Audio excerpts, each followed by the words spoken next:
भारत में home loan का idea कहां से आया? वो कौन है जो हिंदुस्तान में होम लोन का कॉन्सेप्ट लेकर आया था? भारत में पहला होम लोन किसने किसको दिया था?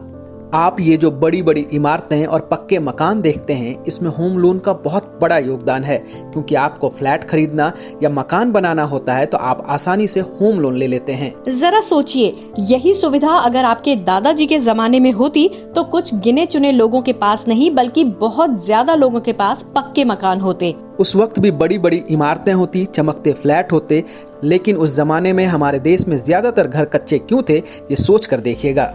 साल 2022 में देश के 34 लाख लोगों ने होम लोन लिया। इस वक्त भारत में होम लोन का मार्केट 24 लाख करोड़ का है और अगले 5 साल में होम लोन का मार्केट 2 गुना यानी 48 लाख करोड़ रुपए का हो जाएगा। आपने खुद या आपके जान पहचान में कोई न कोई ऐसा जरूर होगा जिसने होम लोन लेकर घर बनाया होगा या फ्लैट खरीदा होगा। लेकिन क्या आपको पता है कि जब देश में पहले व्यक्ति ने होम लोन लिया था वो रकम कितनी थी? वो कौन सा साल था? द ड्राफ्ट के आज के एपिसोड में हम आपको भारत में होम लोन की शुरुआत करने वाले हीरो की कहानी बताएंगे। इस एपिसोड में उस व्यक्ति की कहानी होगी जिसने पहली बार हाउसिंग फाइनेंस के बारे में सोचा, जिसने पहली बार कानूनी तरीके से बैंकिंग सिस्टम के जरिए किसी को घर बनाने के लिए कर्ज देने के बारे में सोचा। हम आपको बताएंगे कि कैसे होम लोन के एक आइडिया ने भारत में करोड़ों लोगों का घर बनाने का सपना पूरा किया और इसके पीछे कौन था। लेकिन उससे पहले आपसे अपील है कि हमारे चैनल द ड्राफ्ट को सब्सक्राइब जरूर कर लें और बेल आइकन प्रेस करना ना भूलें। आपने ऐसे विज्ञापन देखे होंगे जिसमें 48 घंटे के अंदर होम लोन देने की बात होती है। दावे से थोड़ी देर से ही सही, लेकिन 8 से 10 दिन में होम लोन मिल भी जाता है। आप उस पैसे से घर बनाते हैं या फ्लैट लेते हैं, लेकिन पुराने जमाने में ऐसा नहीं था। घर या तो जमींदारों के पास होता था या फिर नेताओं और सरकारी अधिकारियों के सरकारी बंगले होते थे। बड़े बड़े कारोबारियों की कोठियां होती थी। आम लोग पूरी जिंदगी नौकरी करने के बाद भी घर नहीं बना पाते थे क्योंकि उनके पास एक साथ इतना पैसा नहीं होता था। लेकिन 1970 के दशक में देश में एक बड़ा बदलाव शुरू हुआ। उस वक्त उस बदलाव का सपना देखा था 66 साल के एक बुजुर्ग व्यक्ति ने, जो नौकरी से रिटायर हो चुका था, लेकिन वो जो करना चाहता था शायद वो पूरा नहीं कर पाया था। इसलिए 1978 में भारत में होम लोन वाली क्रांति हुई और इस क्रांति की शुरुआत करने वाले थे हसमुख भाई ठाकुर दास पारेख। हसमुख भाई ठाकुर दास पारेख का जन्म 10 मार्च 1911 को गुजरात के सूरत में एक जैन परिवार में हुआ था। शुरुआती जीवन में उन्हें अपने पिता ठाकुर दास के साथ एक चौल में रहना पड़ा, जहां उन्होंने आम लोगों की जिंदगी देखी, तंगहाली देखी। उन्हें कुछ समय के लिए नौकरी भी करनी पड़ी थी। लेकिन अच्छी बात यह रही कि पढ़ने में बचपन से तेज हसमुख भाई ठाकुर दास पारेख का higher education London School of Economics से हुआ। इसके बाद उन्होंने 3 साल तक मुंबई के सेंट जेवियर्स कॉलेज में लेक्चरर के रूप में काम किया। साल 1955 में जब industrial credit and investment corporation of India bank, जिसे अब ICICI के नाम से जाना जाता है, उसकी स्थापना हुई, तो अगले ही साल 1956 में हसमुख भाई पारेख इस बैंक में जनरल मैनेजर के रूप में जुड़े और 1977 में हसमुख भाई ने लंबी बैंकिंग यात्रा के बाद ICICI के चेयरमैन पद से इस्तीफा दे दिया। उन्हें मनाने की कोशिश हुई। उनसे कहा गया कि बैंक को अभी आपकी जरूरत है, आप ऐसे छोड़कर नहीं जा सकते हैं, हम आपको नहीं जाने देंगे। लेकिन हसमुख भाई नहीं माने। उन्होंने ये तो कहा, मैं अभी आराम नहीं करूंगा, लेकिन मुझे कुछ और करना है। हसमुख भाई का इस्तीफा उस समय व्यापारिक दुनिया के लिए एक बड़ी खबर थी। हर किसी के दिमाग में ये सवाल था कि वो क्या करने वाले हैं। हसमुख भाई के दिमाग में एक आइडिया था। ये आइडिया था लोगों के घरों के सपने को पूरा करने का। वो अपने देश में कुछ बदलना चाहते थे, भारतीयों के सपने को नई उड़ान देना चाहते थे। इसके लिए उन्होंने सोचा, क्यों ना भारत के लोगों को घर बनाने के लिए कर्ज दिया जाए, जिससे उनके सिर पर अपनी छत हो। 1970 के दशक में भारत में घर 2 ही तरीके से बनते थे, या तो एक पैसा जमा कीजिए या फिर रिटायरमेंट के पैसे से मकान बनाइए। लोन लेना एक विदेशी आइडिया था जिसके लिए भारत के लोग मानसिक रूप से तैयार नहीं थे। हसमुख भाई ठाकुर दास पारेख यही बदलना चाहते थे। इसके लिए उन्होंने हाउसिंग डेवलपमेंट फाइनेंस कॉर्पोरेशन यानी HDFC की स्थापना का प्लान बनाया। 1970 का दशक भारत में लाइसेंस राज के लिए बदनाम था। राजनीतिक अस्थिरता थी। कुछ ही समय पहले इमरजेंसी खत्म हुई थी। इंदिरा गांधी पूरी तरह से चुनाव हारी थी। देश में पहली बार कोई गैर कांग्रेसी सरकार बनी थी। ऐसे में नए तरह के कारोबार के लिए सरकार से इजाजत लेना एक मुश्किल काम था। इसकी ज्यादा आशंका थी कि हसमुख भाई का सपना टूट जाए। लेकिन जो हार मान जाए वो हसमुख भाई नहीं।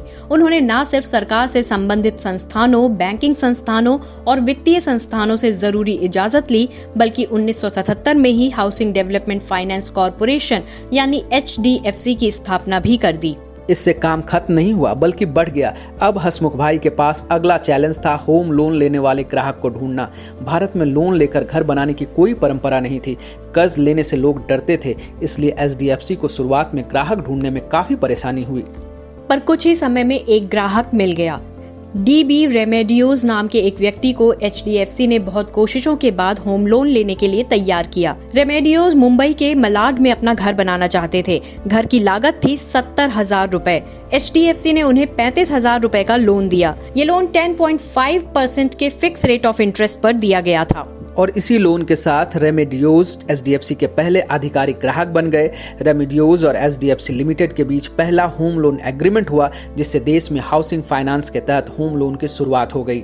पहला ग्राहक मिलने के बाद HDFC का काम तो ठीक से चलने लगा, लेकिन कुछ नई चुनौतियां थी, जिससे फिर ये डर पैदा हो गया था कि HDFC बंद हो जाएगा। इस डर के बारे में हसमुख भाई के भतीजे और HDFC के पूर्व चेयरमैन दीपक पारेख कहते हैं, जब होम लोन की शुरुआत की थी तब HDFC औपचारिक आवास बाजार में अकेला खिलाड़ी था।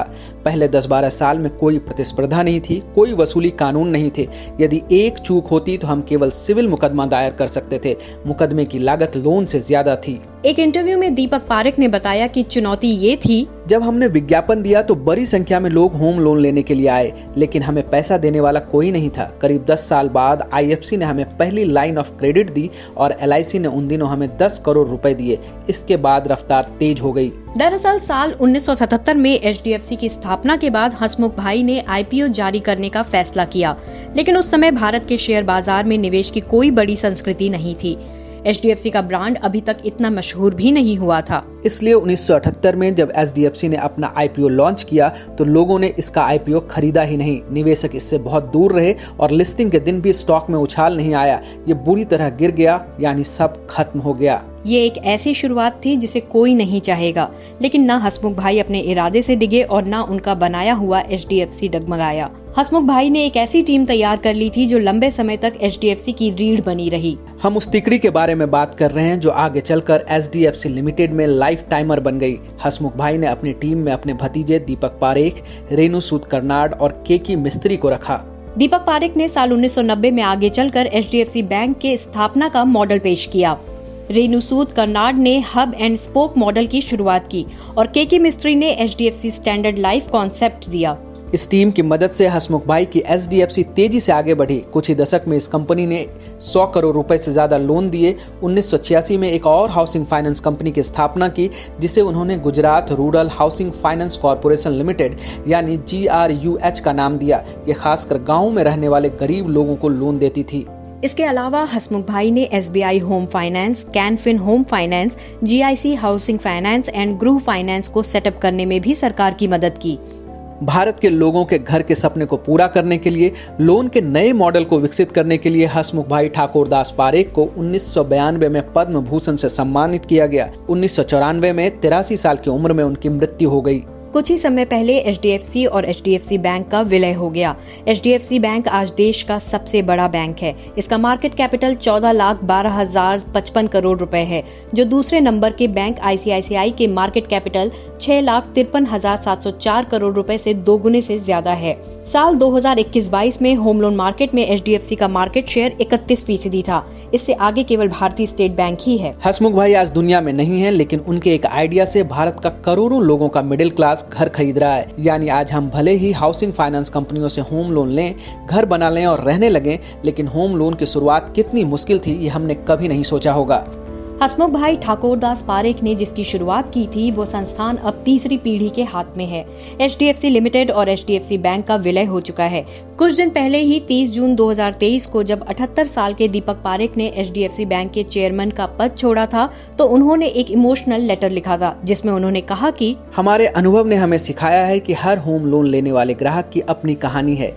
होम लोन ग्राहकों की जरूरत, भावनाओं को समझने, उनकी चिंता को दूर करने के लिए अत्यधिक धैर्य की जरूरत है। जिस जरूरत, भावना और धैर्य की बात दीपक पारेख कर रहे हैं वो सब कुछ हसमुख भाई ठाकुर दास पारेख ने 1977 में दिखाया था, जिसकी वजह से आज भारत में होम लोन से करोड़ों लोगों के घरों का सपना पूरा हो रहा है। द ड्राफ्ट का ये एपिसोड आपको कैसा लगा हमें बताइए। सच्ची कहानी आपको अच्छी लगी तो लाइक कीजिए, दोस्तों और परिवारों में शेयर कीजिए, सब्सक्राइब करना बिल्कुल मत भूलिए। धन्यवाद।